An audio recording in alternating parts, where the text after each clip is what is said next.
L-istatistika li juriet li d-dejn pubbliku f'Malta niżel għal 60.4% tal-prodott domestiku gross tfisser li sa fl-aħħar pajjiżna għandu rata ta' dejn li hija konformi mar-regoli Ewropej.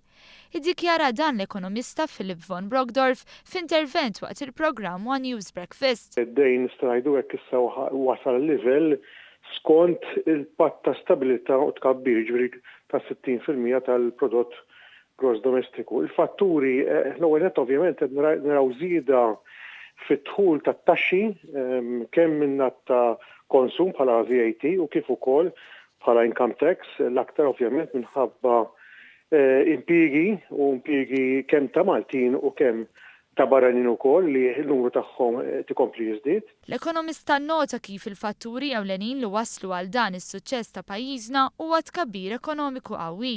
Tkabbir ekonomiku riżultat tal-fatt li komplew jikbru setturi importanti biex minn barra li naqas id-dejn niżel ukoll id-deficit. Dan għal livell baxx ta' 0.5%, riżultat ieħor li rridu mmorru lura bosta snin biex insibu bħalu. Raw tkabbir ekonomiku fl-aħħar kwart tal-2016 fil-fatt it-tkabbir huwa ta' madwar 3%.